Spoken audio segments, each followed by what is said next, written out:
Welcome to E360 TV, the live streaming and on-demand destination for influential voices and enlightened audiences. We offer trending, grassroots, and purpose-driven content across a diverse range of interests. E360 TV is more than just watching programs. We offer the ability to interact with live shows connecting audiences to real, authentic influencers and storytellers while streaming to millions of devices.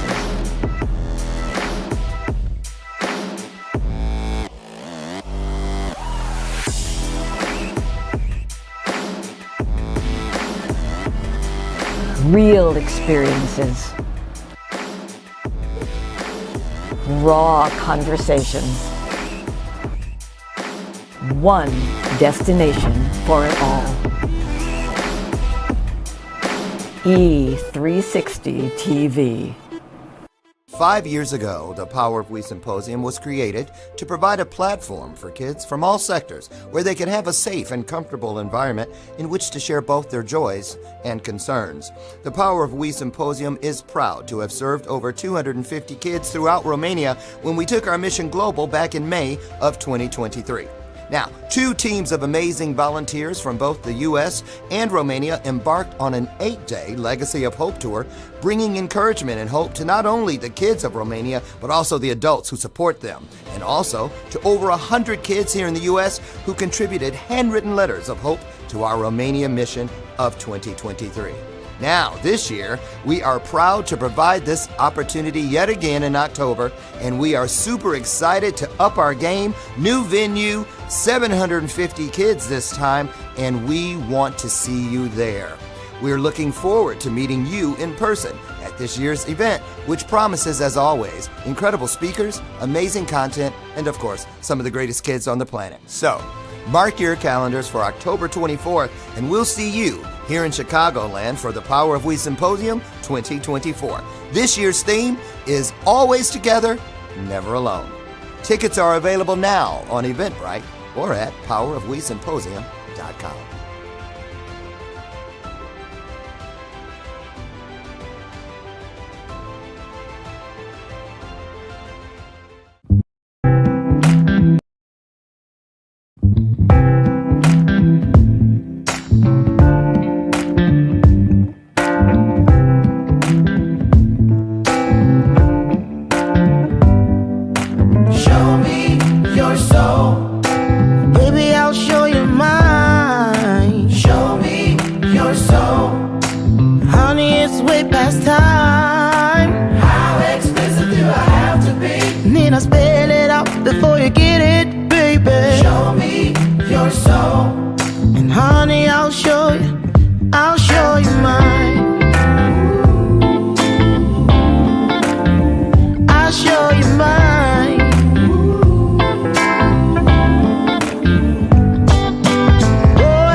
Don't see what's yours for the taking tonight.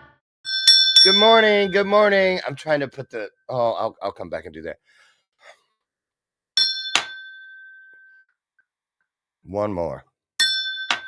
Oh, hey, you guys. Good morning. Welcome to today's installment of Bathrobe Moments. I'm your host, Dr. Lauren, and I'm still under the weather. Getting better, but it's one of those colds. You ever had one of those colds that has like 5 floors in the building? One day it's down here, the next day it's in here. Well, first it's in your head, then it's in your nose, then it's in your that.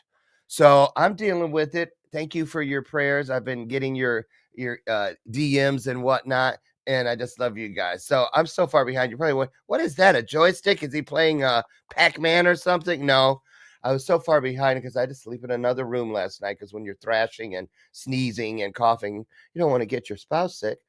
So I am French pressing my coffee right here at the desk. Look, there was no way I was missing my coffee. I haven't had coffee. Yesterday was the first since I got sick, and I'm still my taste. I made sloppy joes last night because I was like, well, that's something I know I can eat. When I was a kid, if I don't care if I was on my deathbed. They make sloppy joes. I'm rising from the grave. Didn't happen. So I don't know. Hopefully it'll end. You guys, sorry, I got to get this in. I'm glad you're here.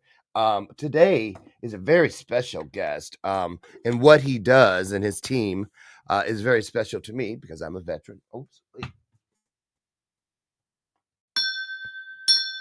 Veteran, fly the flag. That's right. And they provide homes for veterans. They literally build homes for homeless veterans. Or, well, we're going to find out. I'm assuming they build them, but they may just find them.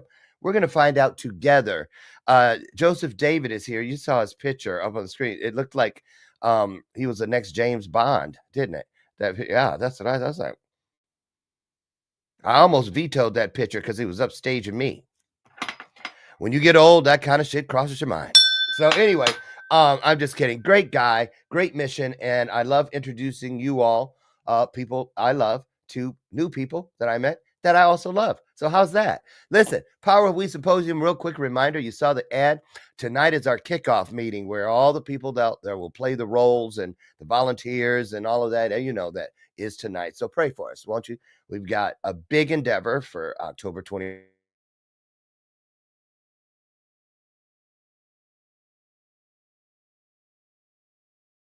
It's always worth it. So anyway, let me just get David in here. I wish he was interviewing me. No, because then I'd have to talk even more. So David, Joseph, why do I keep going straight to your middle name?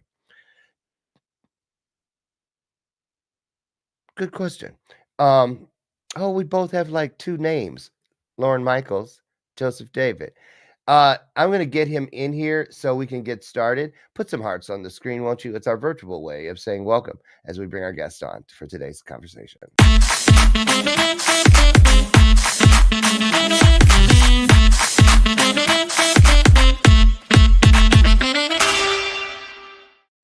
Good morning.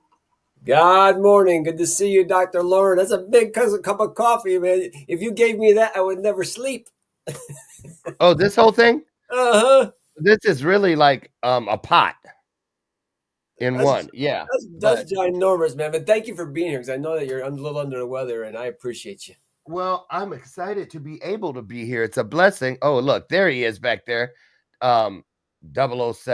Let me change it to this. There we go. Yeah, I'm just glad because I wasn't able to do Monday, and then Tuesday I really wasn't able to, but my guest was sick, and Wednesday's guest was sick, but I replaced Wednesday's guest with the guy that I had to cancel Monday. So, this is the first day that I'm exactly where I was supposed to be on the schedule for this week. So that tells me, I like your studio. So you have George Washington and Jesus. Yes, we got Looking at each Jesus. other. At the bottom of Jesus says rise. A friend of mine gave that to me. I'll explain a little bit about what the Rise is One and the Rise is One movement, how that all took place. We actually wrote a book about Rise is One, the spiritual awakening back in 2018, how this all transpired. And this beautiful picture of George Washington, a little history behind that, Dr. Lauren. We bought a building in Connecticut in 1712. This house was built. Sandy Hook, Newtown, Connecticut was incorporated in 1710. So it was a 2-year-old house. This portrait was inside the barn when we purchased the home. I had it professionally framed. Mint condition. That was it. Have you had it appraised? No, I have not. I wonder how old it is. That's a good question. It's beautiful. Not a mark on it. And I love it. And I love George Washington. Like you, I love our country. So that's the first thing I put on the wall was George Washington. That's cool. So can you pronounce your last name for me? Yes, it is Schirmer. My first sergeant used to call me Churchmeyer. So I guess he knew something that I didn't know, that at 57 years old, I was going to finally find Jesus and find the right path onto this earth, because he was calling me Churchmeyer. I was like, first sergeant. And I'm 18-year-old kid, right? I'm like, first sergeant, where do you get Churchmeyer out of Schirmer? It's a Schirmer. Well, you gotta admit that's a rare one. And you can say it so many ways. Yes. I usually give it a shot with names, but I was like, nope, I ain't touching that one. Let me ask you something. So you said you found your religion when you were you said Jesus. You didn't say religion. You don't have to have religion to find Jesus. Because you don't. because he'll meet you where you're at. Yes. At 57, how old are you now? 57. Oh, you just found him?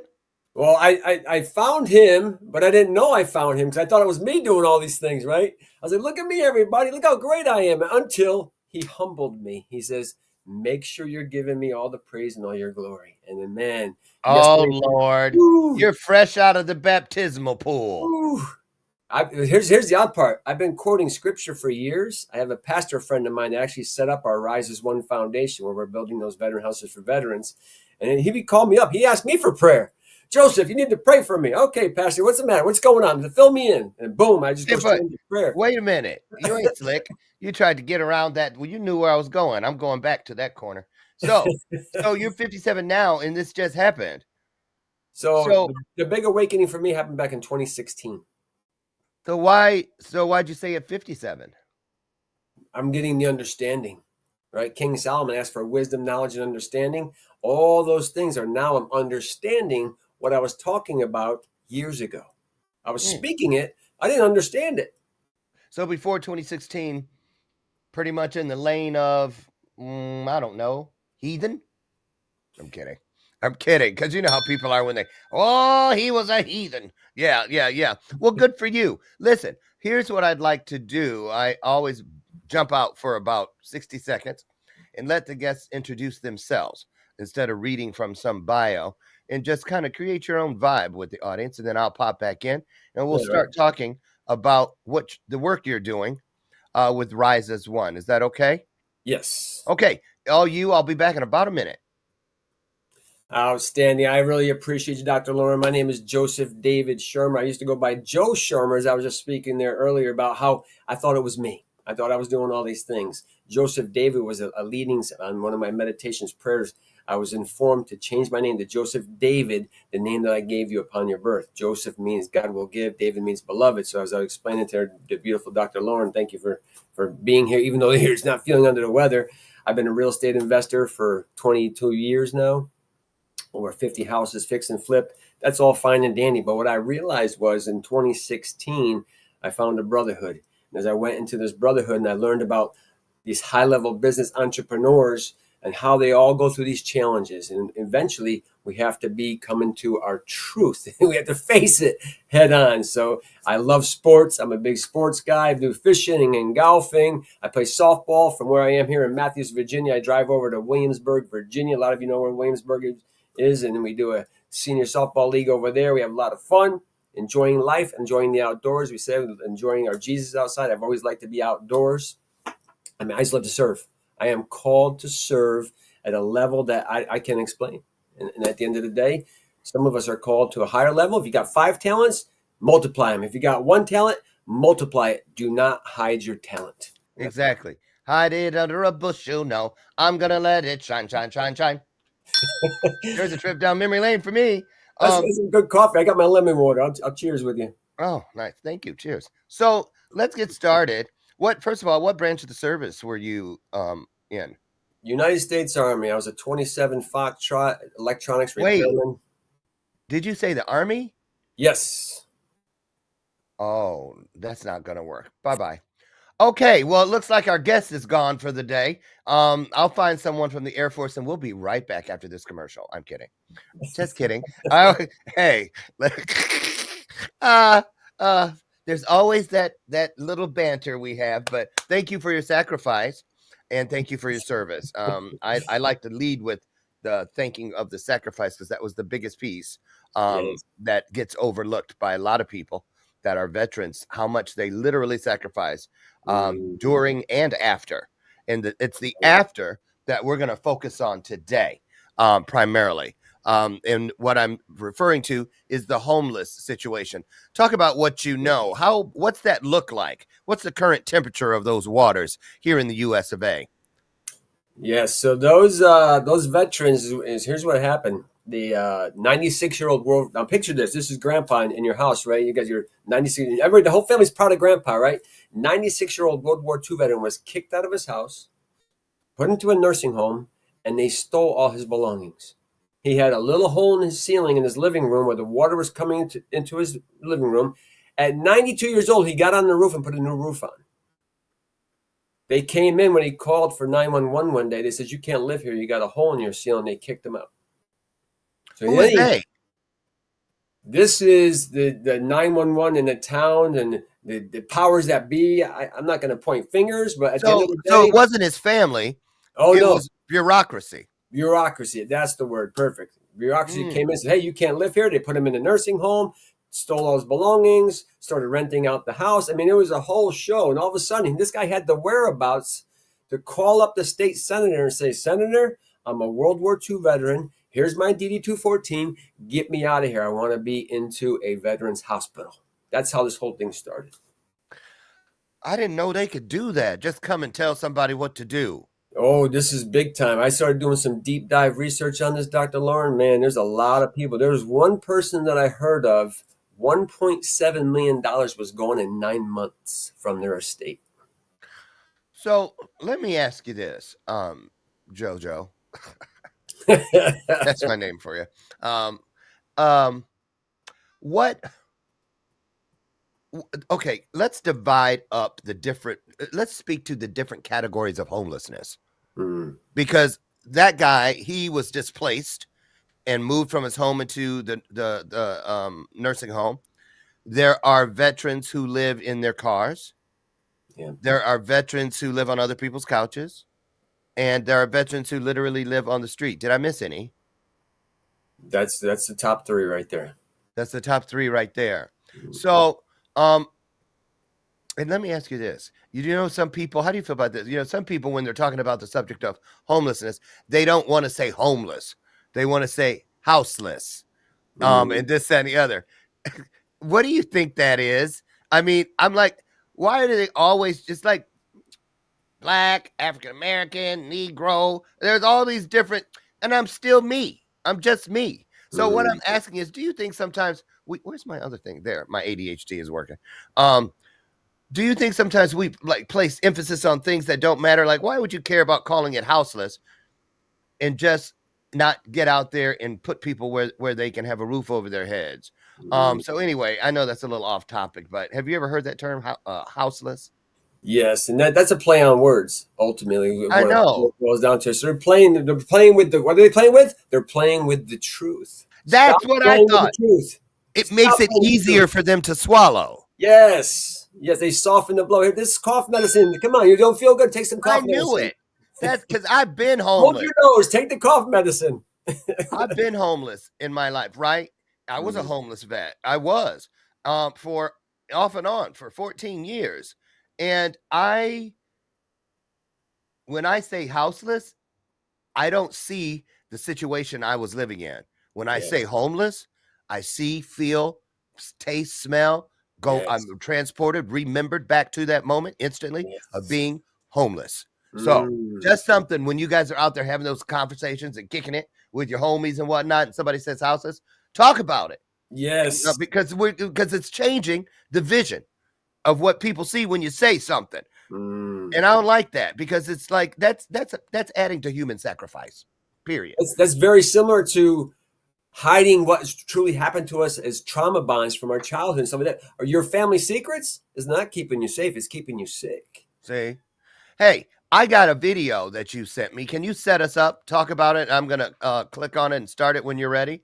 Absolutely. So Louis Russo, 96-year-old World War II veteran, man, I tell you, every time I think about him now, and God rest his soul, he passed away in 2019 when we moved from Connecticut down here to Virginia. We got the phone call, and this man, all he wanted to do was die in his house. He lived to be 101 years old. He passed away in his house. He got sick. They took him by ambulance. He died in a hospital right after that. So I promised him, I says, Lou, they're going to kill me and you on your doorstep. I can promise you, as a veteran to veteran, they will not take us out of here alive. My promise to you is I will take care of you for the rest of your life in your home. And every Sunday I would visit Lou. That was my church. Talking about meeting Jesus. I used to go see Lou. Who's preaching to me? Lou was. I went from 192 pounds down to my army weight today because of this man. I thought I was going to save him. He saved me from overweight, too much alcohol, too much food, too much anger, too much everything that you can under the sun. let all that stuff go because of this man. I used to bring him to the softball games. I took him over to OTB, which you could probably appreciate. We wheeled him in there. They're like, Lou, where you been? We thought you were dead. And we started betting on the ponies over there. He was retired for 30 years playing the ponies, and he would win almost every time. Okay, you ready for the video? Let's do it. Okay, everybody, take a look. Homes for homeless veterans.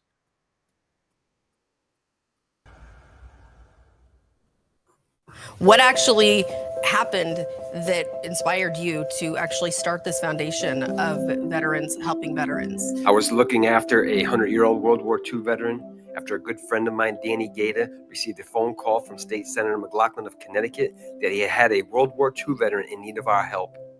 He was kicked out of his home, put into a nursing home, and all this man wanted to do was live out his final years in the home that he built. Dan formed a group of patriots and do-gooders who believe in our veterans. So we went out and fixed up his home. We got him free of the nursing home, and I became his court-appointed conservator after many months of going to court with Lou and Dan. During one of my visits with Lou, and I visited Lou almost every single week, bringing him food and having a conversation, I had the vision of building veteran homes for veterans so this would not happen to any more veterans like Lou.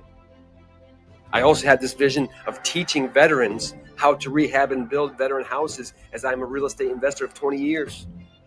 Lou said, "This is the best idea I've heard yet, Joe." So just recently, my wife, Kathy, and I had moved with our dogs, Thor and Emmett, to Virginia to begin our quest of building veteran homes in Virginia first, then to be in 33 states by 2026 with at least one veteran home to serve the underserved. Who are we as an organization? We are a 501c3 federally tax-exempt nonprofit in all 50 states. So we can receive donations of distressed homes for rehab, conventional homes, land donations to build upon, monetary donations. We're looking for all these things to serve the underserved. We're also looking for those veterans in need of these homes. We're looking for volunteers, advocates, those who believe in supporting our veterans. Our nonprofit has no paid board or staff, so your donations go directly to the veterans. These amazing men and women who gave so much of their lives for us. Our organization is here to serve the underserved, the world's greatest givers, our veterans.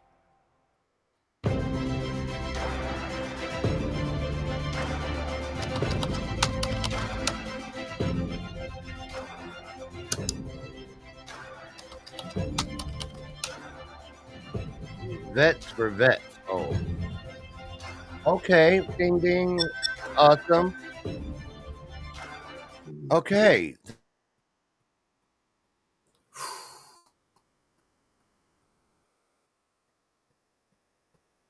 Donated homes that are in distress. Yes. Like if somebody's mother dies and they live way in Florida and her house is in St. Joseph, Michigan, and it's just going to sit there and go, nobody wants it, you can take the house and do something with it. Absolutely. That's our niche.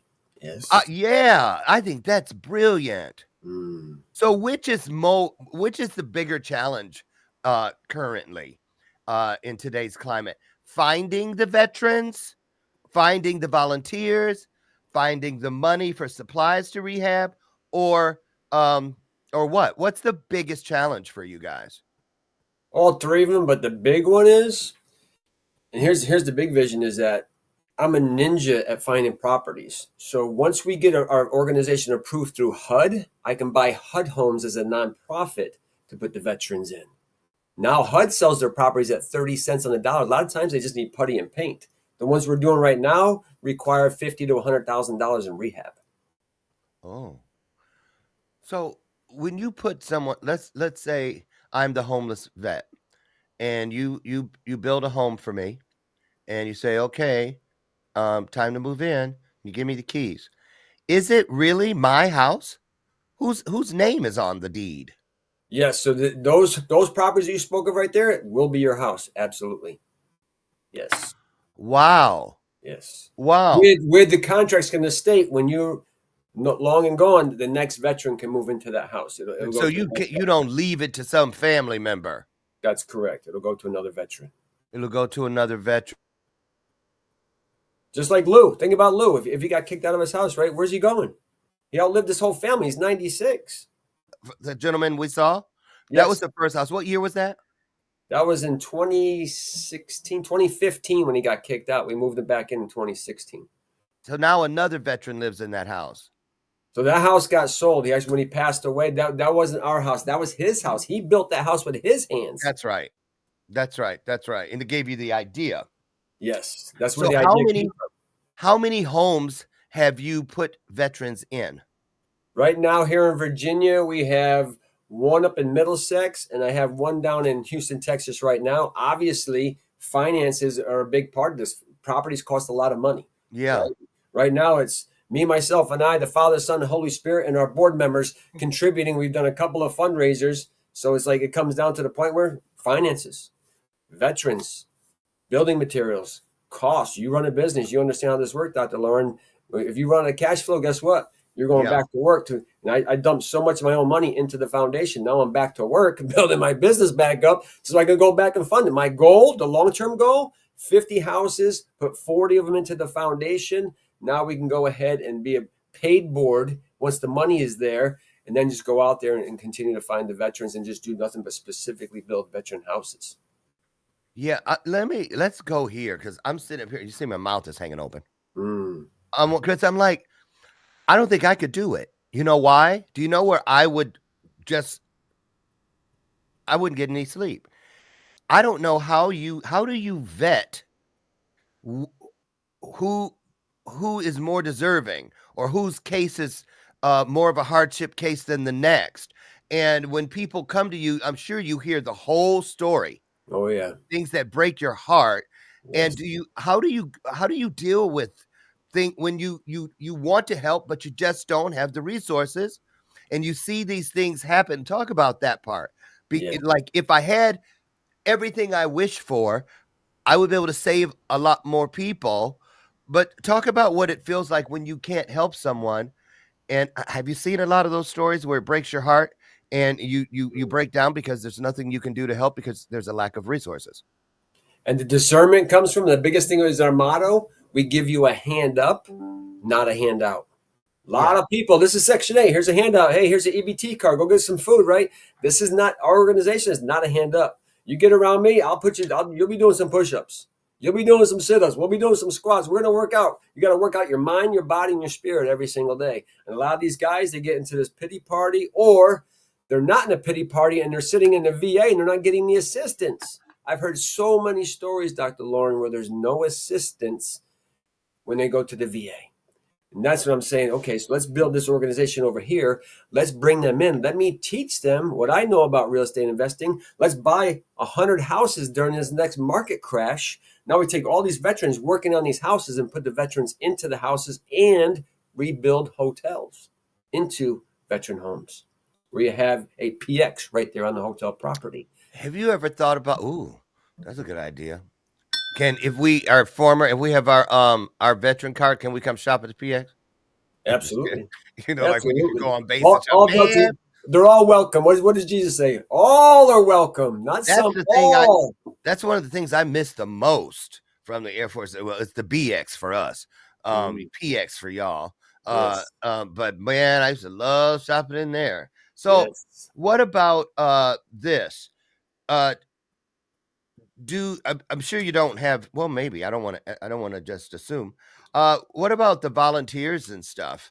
I would think that would be pretty, that you have a nice amount of volunteers when you need them, because most of the veterans I know are right there when you need them. Is that the case? You'd be surprised. You get a lot of hand raises.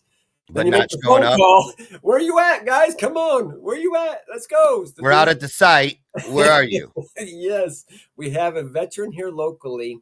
He was living with mosquitoes. He reached out to our organization, and over the phone, you know how you get a vibe sometimes? Did you say he was living with mosquitoes? Yes. He had holes in his window so the mosquitoes can get into his bedroom. Oh, okay. All right. Right. So here he is. He's living in one room in a house. He took all of his savings, moved into this house. He's living in one room. His refrigerator sits on the front porch. The town officials are calling me up. Joe, can you help this guy? The the Veterans Association, American Legion up in Middlesex is calling me, Joe, can you help this guy? And I said, yeah, I talked to him like 3 months ago. And there's always this thing is like, there's something doesn't feel right on the conversation. He was so good on the phone talking. He's like, this guy doesn't need my help. And I kind of like blew it off and said, yeah, okay, I'll get to you. Now I'm in the middle of like 3 projects simultaneously, right?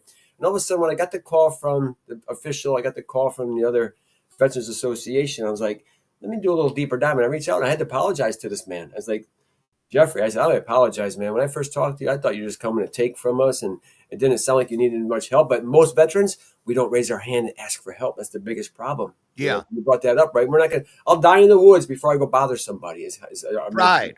You know what I mean? Right. So then I actually had him here in the studio with me on a podcast. I do podcasts, right? Mhm. And he's like, Joe, I've never done this before. I said, don't worry, just follow my lead. You'll be fine. And at one point I had him said, look into that camera. I want you to talk to the other Jeffreys that are out there that are not asking for help. And he went on a 5-minute rant just like that because he knew the position he was in. This man volunteered with the National Guard at Ground Zero in 2000. What's the worst situation you've encountered where you go into when someone says, come and look how I'm living?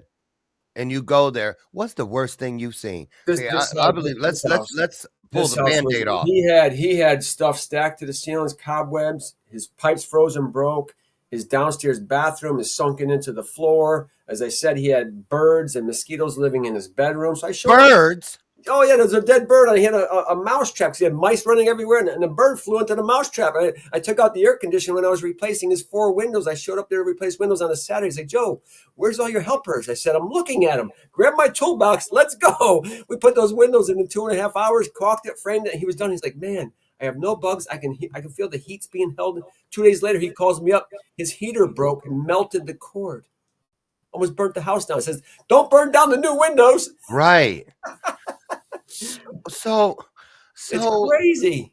How let's go here. Can we talk a little bit about the mental illness piece? And you know what I'm saying? Because the system, and I mean I go to the VA for every single thing I can. I do. But I'm able-bodied for the most part. But there are those who can't get out. They don't have transportation. Boom, boom, boom, boom, boom. But the mental health piece, do you feel from the veterans that you've encountered in their situations, how, in your opinion, how much of their situation would you attribute overall? I know it's you can't be concise, but just talk about that. How did they get to this point? And where are their families? Or you know what I mean? And do you think it's based on the mental illness piece or what? It's a combination, to be honest with you, Dr. Harris. It's a combination of your ignorance, your military training, and the things that we see that we should not see as human beings. It's a combination of those 3 things, right? So if I see somebody getting blown up and all of a sudden they have no leg and I'm putting a tourniquet on them, I got to put them into a medevac and they're getting medevaced out of there, you're not going to see those things, right? If I'm down at Ground Zero and I'm finding body parts and I'm putting stuff into bags and I'm trying to clean up, you're not going to see that. And there's been times I've been around this veteran and he's like, ah! And he gets startled and he doesn't realize I'm standing behind him. But the ghosts, the demons, the visions that you get from those things that come into the mind, man. But at the end of the day, now they have the PTSD. What are we doing to help them with that? Here, take these 5 medications. This is going to help you. And then a friend of mine, Danny Gay, that I mentioned there in the video, he was on those medications. He had a wife. He had 3 children. He's like, Joe, I can't function. And he went on to get his law degree, and he got his psychology degree, and he got most of his guys in his organization on medical marijuana, and now they can function. Wow. So here we were back in years ago, we were demonizing marijuana, and it's the one thing that's helping these veterans with PTSD. I've heard a lot of studies say that, and a lot of veterans have said that. Yes. Do you feel, are we, you shake your head. It's like a losing battle, right? It's like this uphill battle. We're pushing boulders uphill. It's challenging. It's so hard. It's so hard. So here, I know where I want to go. Let's talk about the different sectors of veterans. What era, so like Vietnam veterans, yes, Desert Storm veterans, So is it more or less? I would feel that, I'm just assuming, but would you say it's more difficult, more of a challenge to work with a Vietnam vet? And the reason I say that is because the PTSD that they've been living with this, because a lot of them won't talk about anything, Mhm. which is important to healing. So in your travels, is one category of veteran um, more desperate the situation than the next? I guess is what I want to know. I think they all have their particular challenges they go through mentally. But if you look at the World War II guys, those were some tough men. Those are some tough ladies. I've been around some of them. They don't take no BS. They know who they are. Right. Then we get into the Vietnam era. They saw a lot of trauma. So now that's a different type of, because before we said we're going to complete the mission no matter what in World War II. And then in Vietnam, what I'm seeing is, and I've been around a Vietnam veteran. He told me some of the stories about being captured and how they tortured the guys. And he got to witness other guys being tortured. They would parade you on top of a platform and watch you be tortured in front of people. To see that, and this guy was recon in the Marines. He's like, yo, man, that's not happening to me. We're Right. breaking out tonight. And guess Right. what? They broke out that night and they killed all the Americans that was left behind in the camp.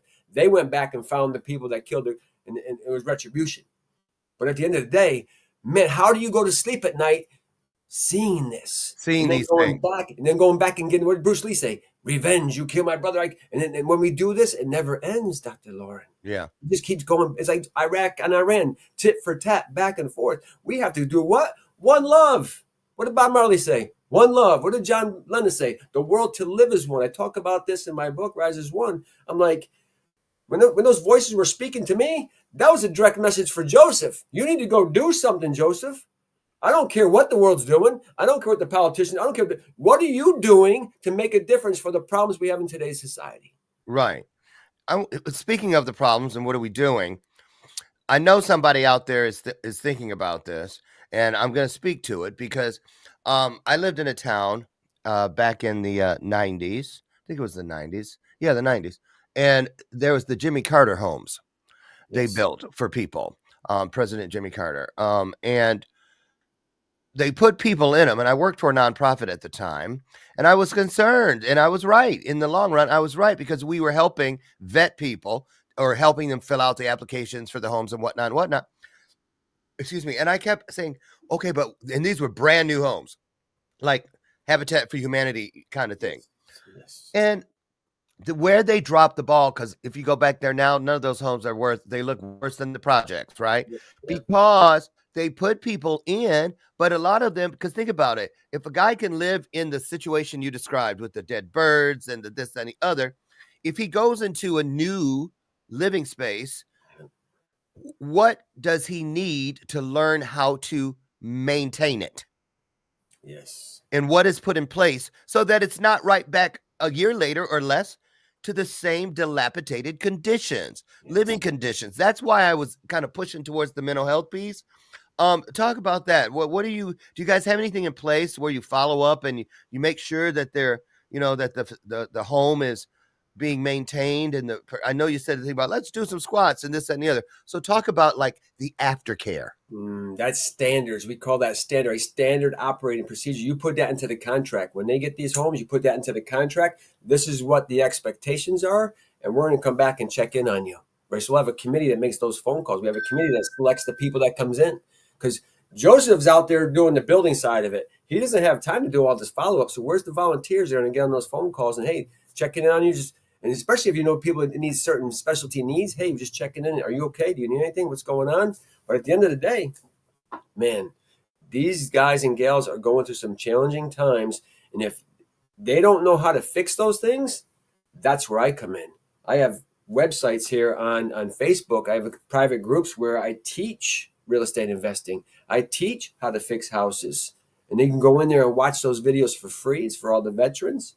And through those trainings, that's 22 years of me repairing 50 houses. Yeah. Think about how many different things I had to overcome, those challenges. Like yesterday, right here in Virginia, we have a house we're working on with a steeple on a Victorian house. And I see the guys trying to work the machine. Like, listen, guys, work the main house. Let me go do that. I got up there in the bucket truck. I ripped off the whole steeple of What am I doing up here and 30 feet in the air, ripping off a roof and 35-degree temperatures? Because I want to be the guy that's going to be able to teach the long game of how do you maintain this home over 30, 40, 50 years. Exactly. Now, what about a person's in there? Let's take the best case scenario. They have a job, they're able to carry their weight, but with home ownership, and really you are instilling that in them because you're telling them it's your home. Yes. Their name is on it until it's not. What about when the furnace goes? What about when property taxes are due? Where does the money come from for those things? That's the intention of me teaching them how to build veteran houses for veterans. If you look at the video, it says veterans building veteran houses for veterans. You're going to be able to make an income by fixing up houses. That will But I mean, the person that you put in a house, right? Who pays their taxes? They do. Just like when they give you a car. Here's the car keys. Right? You got to pay the taxes. You got to pay the gas. You got to pay the insurance. So that's okay. So that's part of the qualifying. In order to get this residence, you have to be able to maintain it. So most of them have disability. Most of them do have disability. Okay, yeah. So they're service connected. Yeah. And okay. So fiscal responsibility is a piece. Yes. Okay. Like everyday life, right? Hand up, not a handout. You want a handout? Then let me go recruit people from the street corner that's going to come fix my house. That's going to pump my gas, and then they're going to drive me to the store to go buy groceries. They don't do that. You got to do it yourself. 12 years old, I was doing laundry, cooking myself, driving myself to the lake to go fishing on my one-speed bicycle, right? Making my own sandwiches. This is what we require. Most people today, and this is where I'm going to step in and talk about Your Story Matters, the trainings that I got coming up next Thursday, a week from today. I'm doing a free training of all these things that I've learned. I had two of my tenants want to commit suicide this year. I'm like, I was prompted by the Lord. He says, you need to teach the youth what's going on. The youth don't know how to do anything. That's my point. Mommy and daddy's been handing them money for years. They don't know how to survive. It's exactly what you're saying, Dr. Lauren. If we put them in these houses, they're going to fall apart within 2 years. Part of that contract we need better safety nets. Safety nets, and also put into the contract, you have to study so many hours a week to learn how to maintain a home. Everything's on the internet right now. It's all there. Then the volunteers follow up. Hey, did you do your training this week? Oh, nope. General Joe says you got to do 25 push-ups if you didn't do your training. Oh, I can do push-ups. All right, cool. You're doing sit-ups. You're doing squats. You're going to ride the bicycle. You're going to go for a walk. You're going to do something to get that body moving. Because here's what happens.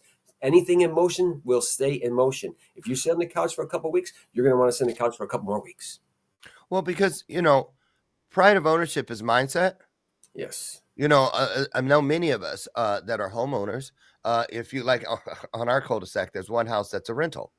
And, it's not like some neighborhoods where people are in and out. I mean, the people that live in that house now have been there probably 6 years and you can't tell. But some people that own homes in areas where there are renters, you can tell the rental because they don't have pride of ownership. Their yard doesn't they don't go the extra, you know what I'm saying? Yes. And so do you find that your veterans, that you, with all of this protocol, you're instilling pride of ownership that it makes them feel like I'm headed somewhere I like the way it feels? That's the one thing that I truly love about the veterans, because we know basic training and boot camp and AIT and all these specialty trainings, we get habits conditioned into doing things a certain way. So they already have the patterns and how to overcome the mindset you spoke of. 90% of what we do is mindset. 90% of what we do is mindset. The rest of it's gravy. Can you get through the mind to make the body and spirit go in the direction that you want to go as a soul purpose? Why am I here? Right? So these guys lose their purpose. They get out of the military. These guys are lost. I just talked to a 20-year veteran yesterday, just retired. He's like, Joe, I feel so empty inside. I said, welcome. Congratulations. That was the first half of life. Now you got to start all over again. You're not retiring. Come out of retirement. You're supposed to lead these children. You gave me 2 things these last 6 months I've been coaching you on. This is what you're supposed to be doing. Go do what you told me you were going to do 6 months ago. You need to lead the youth. The world needs more leaders, not followers. That's how you just said the word coaching. And as soon as you said it, it resonated. It sounded accurate.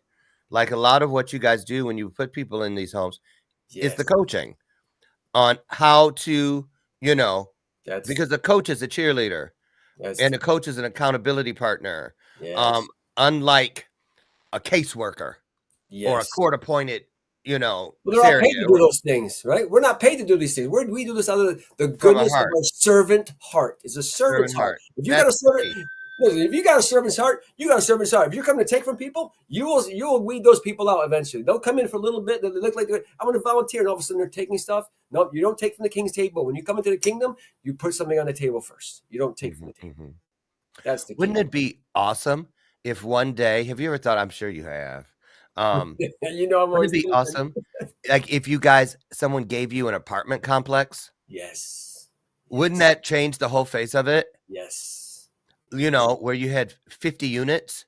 Why? Because that's hope, Dr. Lauren. That's hope. When you show one person one thing, wow, I can do that. Yes, you can. You were in my situation. I was, but I overcame that challenge because I got around people that believed in me. I know hope was left out of Pandora's box. I got this crazy guy that built these veteran houses at 57 years old. He's just getting started at 57 years old. He got 57 more years to keep going. He says, what can we do in these next 30 years? Yeah. That's my vision. What can we do in And- the next 30 years? And what about this? I know you've encountered this. There's no way you haven't. A lot of our veterans that are in these situations are in them because not just the mental health issue, but they're vulnerable adults. They're vulnerable. And there are people who prey on that vulnerability. Family members, strangers. I want to be your girlfriend. I want to be your boyfriend, your man, whatever. What do you do? Have you encountered that where you go check on somebody and all of a sudden 3 people are in that house, hanging out, squatting, if you will, because it's like a free ride and, the veteran might be lonely because, have you encountered that? We have not. That's part of the vetting process as well. If you got to be very good at vetting because you can see through people. Like I've been in this business for 22 years. I do all my own rehabs. I do all my own interviews. I ask questions on the phone when I interview them, and then I ask the same question a different way later on down the road to see if they give me the same answer. I look inside their car. What's inside their car look like? That's what my house is going to look like. Okay, Right? exactly. We see where their mindset is initially. And okay, well, this person's going to need a little bit more coaching than this person. This person's ready to go, right? So we can put them in category 1, 2, and 3 where they are physically, mentally, and spiritually in order to continue on because it's going to take effort on everybody's part. And guess what? Joe and Lauren's not going to carry your cross for you. I'll help you build it. I'm not carrying it. The old Joe, he would have carried Joseph. Joseph will help you build it. Joseph's a carpenter. He'll help you build it. I'm not carrying your cross. Right. Let me ask you, if people are listening right now, and they will be, I'm sorry, I'm a little distracted because I'm trying to pull up your website so we can share it. What is an immediate need right now? I mean, if a person says, you know what, because this just happened, I had to clean out our garage last spring, and there was a lot of household things from when we had rehabs done around. We had some stuff put on the outside of the house, that brick stuff we had, and there was all contractors always order more shit than they're going to need. And we had it everywhere. And I called a company and had them just come and haul it away. What about if a person has lumber or nails or anything, tools, grandpa died and had a pole barn full of great tools. Yes. If people want to donate anything that helps, the website? Vetsforvetshomes.com. That's where you want them to go? Go right there. Yep. Vetsforvetshomes.com. It's all plural. And we'll send somebody over to pick up those materials. Absolutely. Okay. Now, in the video, we heard that your goal is to have a house in, I think, 30-some states by 33 states after my man Jesus, right? He's 33 years old. He's got 33 vertebrae in your back. So guess what? Align with the vine and it'll all line up. Okay. And so do you have a current project you're working on that you can share? Yes. We have one right here locally in Matthews. And I also have property I'm going to be building on in honor of Louis Russo. We're going to call it the Staff Sergeant Louis Russo Veterans Memorial Home. I have his ashes. I have this big old thing for the front door. I got his staff sergeant uniform and his name tag on it. I'm going to put it right in the front when you first walk in. So we did acquire property down here we're going to be building upon. So we're going to be building that from scratch. And man, what an honor it's going to be to have that ribbon cutting ceremony. That's And I'm with my beautiful. man, Louis J. Russo. That's beautiful. I'm going to pop up the, you see on the screen, ticker taping everyone at the bottom, vets, for vets homes at, that's the Gmail, right? That's the Gmail one. That is my email address. And then if you just take out the at Gmail, it'll go right to the website. Okay. I can put And the that website, what is the website? I don't have that one. I'll send it Got over your to phone you. number. Yep, they can call me. I answer my phone. I'm one of those crazy guys. You call me, I'll pick I up the do phone. that too. If you need I'm the same something, way. I'll be there. You call it. If I don't pick up the phone, I'll get back to you in 5 minutes.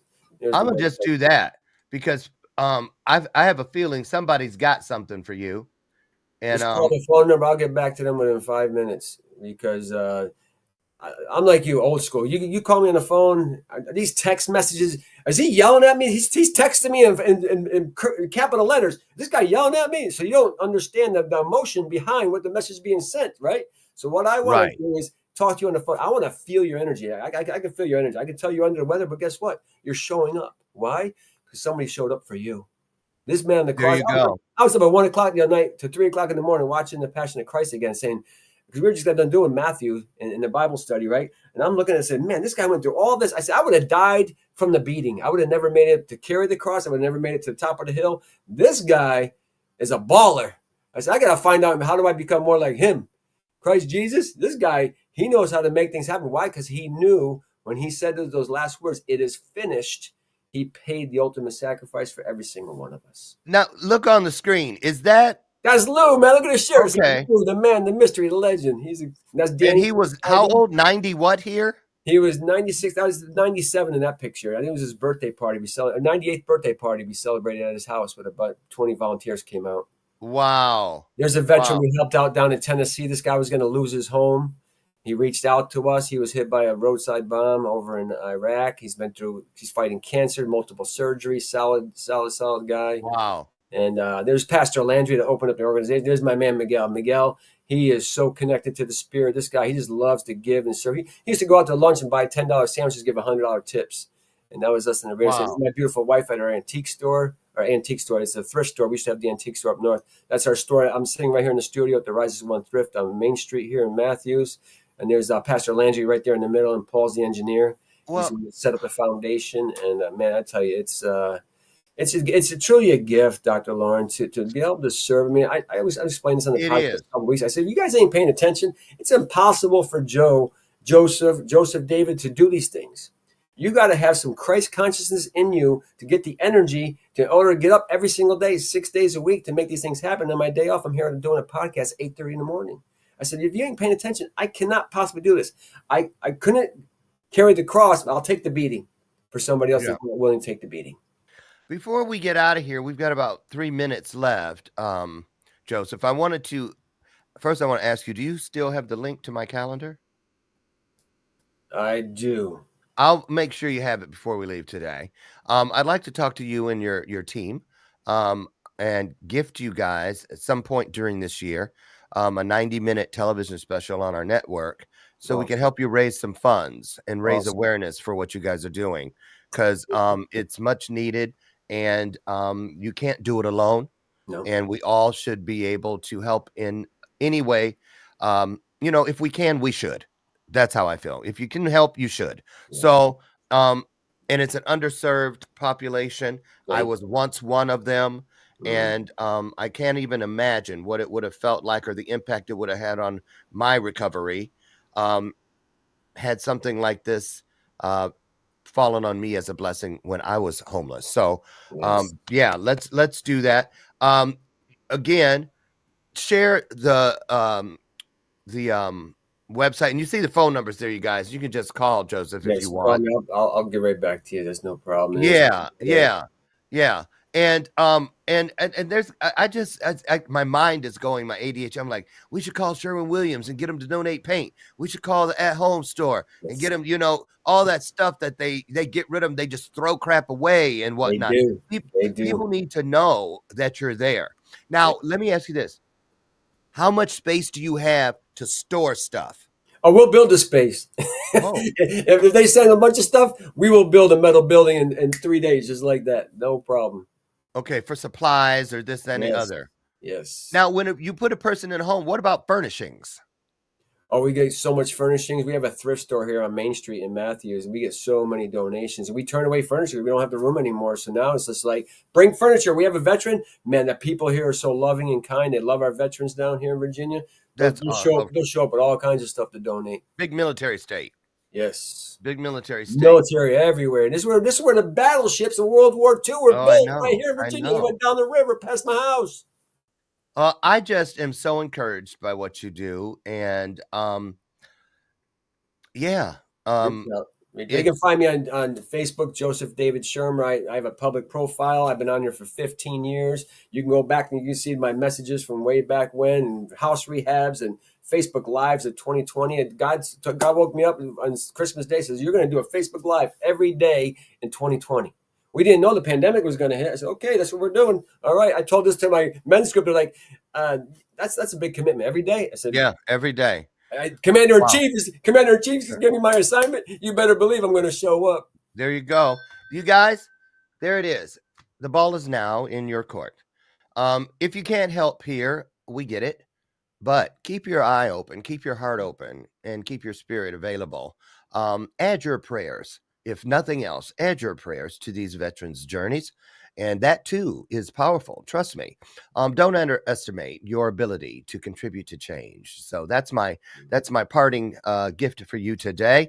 Listen, Joseph David, thank you so much. Hang around real quick for a second. I'll make sure you have my link, and we'll you guys will see us back together again when we do the 90-minute TV special. How's that? Okay. Thank you so much for today. A real blessing, a real honor. Hats off to you for all the work you do, and hats off to all of you all, because we couldn't do this without you. And like I say all the time, I wouldn't want to. So get out of here. Have the best day ever. God willing, tomorrow morning, I'll meet you again right over there on the front porch, as together we create another divine moment in time, yet another illuminated conversation right here on Bathrobe Moments. Have a great day. Find your highest self and share it with someone else. You'll be glad you did. Now, as always, in parting, I tell you, get out of here. I love, love, love you. And there's not a damn thing you can do about it. I'll see you guys. Thank you. Thank you. Great job. Okay. Take care, everybody. Bye, everybody.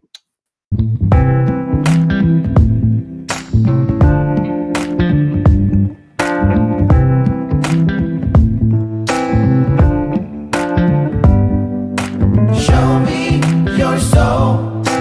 Baby, I'll show you mine. Show me your soul. Honey, it's way past time. How expensive do I have to be? Need I spell it out before you get it, baby? Show me your soul. And honey, I'll show you mine. I'll show you mine.